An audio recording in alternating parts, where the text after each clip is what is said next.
Hello and welcome back to Infologs. My name is Abhishek Mishra. उम्मीद करता हूँ आप सब बहुत अच्छे होंगे। दोस्तों, वर्ल्ड वॉर वन की लेक्चर सीरीज़ चल रही है। एक लेक्चर ऑलरेडी रिकॉर्डेड है, तो जिन लोगों ने उसे अभी तक नहीं देखा है पहले उसको देख कर आइए, और उस लेक्चर को मैं आई बटन में लिख कर दूंगा। और तो पिछले लेक्चर में हम लोगों ने देखा था कि सर्बिया ऑलमोस्ट कन्विंस हो चुका था कि ऑस्ट्रिया और हंगरी वॉर के लिए रेडी थे। इसलिए सर्बिया ने अपनी आर्मी को मोबिलाइज किया और अपील की रशिया से असिस्टेंस के लिए। और जुलाई 28 को हम देखते हैं कि ऑस्ट्रिया और हंगरी ने वॉर डिक्लेयर कर दी थी अगेंस्ट सर्बिया। तो एक हफ्ते के अंदर अंदर सर्बिया के साथ Russia, Belgium, France, Great Britain आ गए थे वॉर लड़ने के लिए against Germany and Austria Hungary. और यहीं से शुरू होती है हमारी वर्ल्ड वॉर वन। तो इस लेक्चर में हम लोग देखेंगे वेस्टर्न फ्रंट पे क्या हुआ था, ईस्टर्न फ्रंट पे क्या हुआ था, और रशियन रेवोल्यूशन। इन तीन टॉपिक्स को हम लोग इस लेक्चर में कवर करेंगे। तो वेस्टर्न फ्रंट की जब अगर बात करें तो वेस्टर्न फ्रंट में जर्मनी फाइट कर रहा था अकॉर्डिंग टू इट्स श्लाइफन प्लान, जिसको डिज़ाइन किया था जर्मन के फील्ड मार्शल एल्फ्रेड वॉन श्लाइफन ने। अगस्त इस प्लान के अकॉर्डिंग जर्मनी इन्वेड करने वाला था फ्रांस को through Belgium in the west, और कन्फ्रंट करने वाला था रशिया को इन द ईस्ट।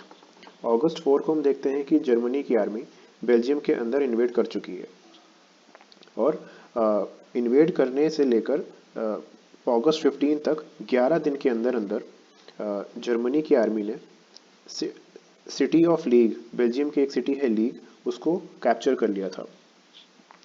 अब क्योंकि जर्मनी के पास पावरफुल वेपन्स थे, बड़ी बड़ी तोपें थी, जिसके बल पर उसने 11 दिन के अंदर ही एक सिटी को कैप्चर कर लिया था। और क्योंकि जब जर्मनी की आर्मी बेल्जियम के अंदर आई तो ऑलरेडी वहाँ पर ब्रिटिश ट्रूप्स थे, अलाइड फोर्सेस थी, ब्रिटिश ट्रूप्स और बेल्जियम की नेटिव फोर्सेस थी, जिसने रेजिस्ट किया जर्मन की आर्मी को। और जर्मन जिसकी वजह से जर्मन की जो पेस थी अंदर आने की, जर्मनी आर्मी की जो स्पीड थी आगे बढ़ने की, वो बहुत स्लो हो गई। और इसी कारण से जर्मन की आर्मी ने वहाँ के सिविलियंस को मारना शुरू कर दिया, वहाँ पर डिस्ट्रक्शन किया, बहुत ज़्यादा नुकसान कर दिया था जर्मन की आर्मी ने बेल्जियम में। उसके बाद हम देखते हैं कि फर्स्ट बैटल ऑफ मार्न में, जो कि चला था 6 to 9 सितंबर 1914। तो ये चार्ट है आपका, श्लाइफन प्लान को दिखा रहा है। ये देखिए, जर्मनी के ईस्ट साइड में रशिया है और वेस्ट साइड में फ्रांस है।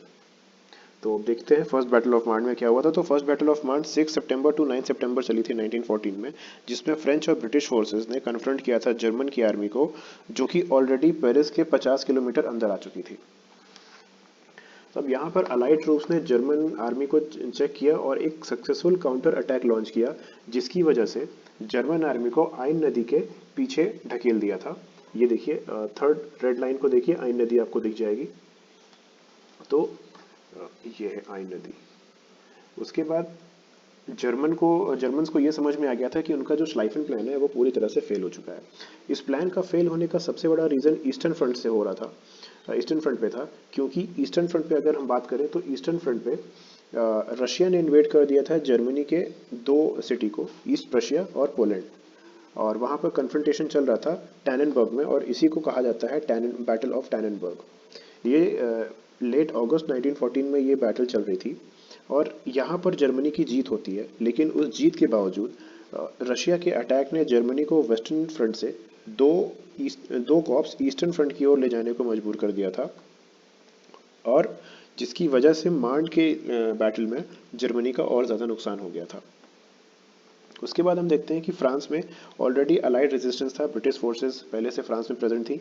तो उनके साथ मिलकर रशिया की भी बड़ी वॉर मशीन्स, रशिया के पास जो वॉर मशीन्स थी, उसको रशिया ने बहुत जल्दी, उम्मीद से भी जल्दी ईस्ट की तरफ मोबिलाइज कर दिया था। और यहीं पर जर्मनी ने ये गलती कर दी थी कि जर्मनी ये सोचकर चला था कि रशिया ऑलरेडी जापान से एक युद्ध लड़ कर आया था, तो रशिया को भी टाइम लगेगा ईस्ट की तरफ जर्मनी को अटैक करने में। लेकिन ऐसा नहीं हुआ। रशिया ने अपनी आर्मी को बहुत जल्दी मोबिलाइज किया और ईस्ट की तरफ आ गया जर्मन से कन्फ्रंटेशन में। और इसकी की वजह से ईस्टर्न फ्रंट पे एक लंबा और डिस्ट्रॉइंग वॉर चला, और जर्मन आर्मी का श्लाइफन प्लान पूरी तरह से फेल हो गया, और उनकी उम्मीद पर पूरी तरह से पानी फिर गया फ्रांस को कैप्चर करने का। उसके बाद हम देखते हैं कि रशियन रेवोल्यूशन आ जाता है रशिया में।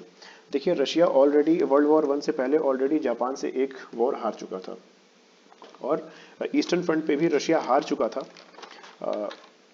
जर्मन के अंदर रशिया एंटर नहीं कर पाया था और 1914 से 1916 तक रशियन आर्मी ने कई बार ट्राई किया जर्मनी को इन्वेड करने की, लेकिन वो सक्सेसफुल नहीं हुआ। उसके बाद देखिए अब यहाँ पर 1914 से 1916 तक रशिया की हर बार हार हुई और जापान से एक बार पहले हार ही चुका था। तो डिफीट ऑन द बैटलफील्ड्स, रशिया में इकोनॉमी इनस्टेबल हो चुकी थी, रशिया में इकोनॉमिक अस्थिरता आ चुकी थी क्योंकि इतनी सारी बैटल फ्रंट पे रशिया हारता जा रहा था। फूड स्कैसिटी हो गई थी, खाने की कमी हो रही थी और बाकी सारी चीज़ों की भी वहाँ पर कमी होती जा रही थी और इसी की वजह से रशिया में 1917 का रशियन रेवोल्यूशन आ गया, जो जिसे व्लादिमीर लेनिन ने और बोल्शेविक्स ने लीड किया था और इन्हीं की वजह से ज़ारिस्ट रूल रशिया में ख़त्म हुआ और रशिया ने फिर अपना पार्टिसिपेशन वर्ल्ड वॉर वन में रोका इसी रशियन रेवोल्यूशन की वजह से।